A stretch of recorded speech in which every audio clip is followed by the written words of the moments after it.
Hello, hello, hello, friends. Nicholas here with Devoted Talks, where we take ancient wisdom and modalities and refine it to a modern age and practice to help you end suffering in your life and in the life of others.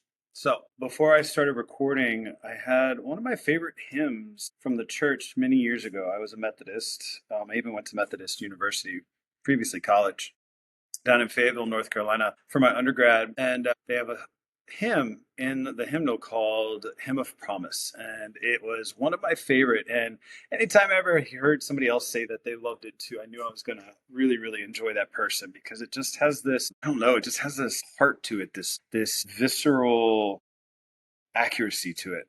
Anyway, it goes something like this: in the seed, what is it?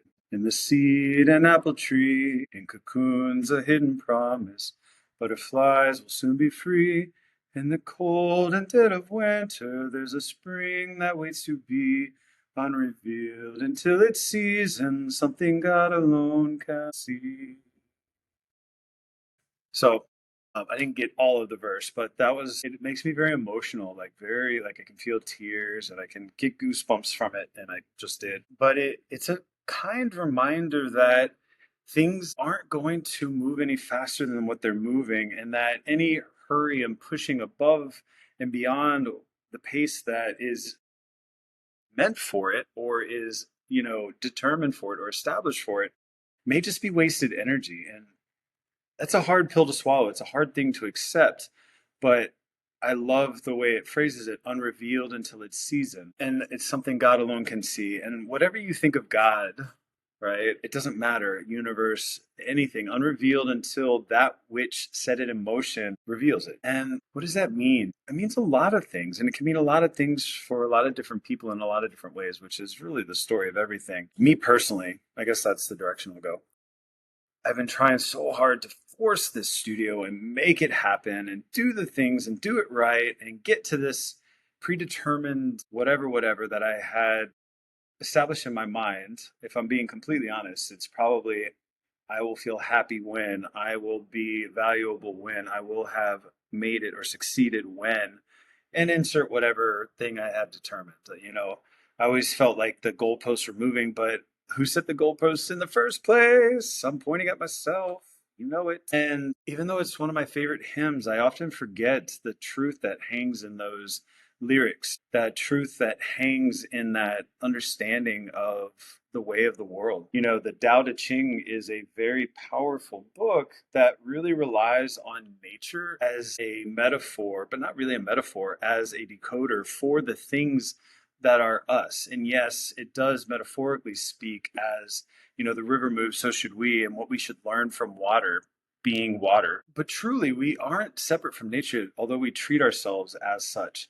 And so, my wish for you is to have the peace of mind to know that just because you can't see the things happening doesn't mean that they're not in motion and just around the corner from manifesting. I saw a visual one time, and I think it was a cartoon, and it was this guy giving up digging, and he was inches away from diamonds, and he just said, "Screw it, I can't do it anymore." And if he had just dug a little bit longer, he would have found it. And I do say that tongue in cheek because there are unhealthy levels of this where if you just try the next thing and you do the next thing, where you're trying to find validation in the doing of the thing rather than the value of yourself as is. And so you are not just valuable as you are perfect as you are. And you are unrevealed until your season. And that's something God alone can see. And so my success is unrevealed until its season. And that's if I am predicating it on particular outcomes. If I can step back and remove those predicated outcomes, my success is that I showed up today and I'm recording. My success is that I taught good classes. My success is that I actually had an idea and I proceeded until I had my name on the wall. I mean, that's pretty amazing and pretty successful, but like, where does that stop? Nobody's saying don't have goals, but if your goals constantly make you feel like you're not arriving, you haven't got there, or you've still got so much more to do rather than enjoying what you have already done, I invite you to reevaluate that. I invite you to take a moment and think about the fact that the seed doesn't sit there and go, oh my gosh, I hope I can do it and be the biggest tree ever. The seed is going to land where it lands, and then it's going to make do with whatever it has around it. But it will still, no matter what, become exactly what it was supposed to be. In the seed and apple tree, right? It is going to become that tree, whether it's 2 feet tall or whether it's a behemoth of one, depends on the circumstances and the environment in which it lands. And so too, you will become exactly what you're supposed to, but maybe it's taking a while and not revealed yet because the environment that you are in is slowing the progress. It's slowing what the word I want to use is actualization, right? You need to actualize. You will actualize who you are at your core, that thing that you don't have to try to be because you already are it. And the becoming of that is the natural order of things.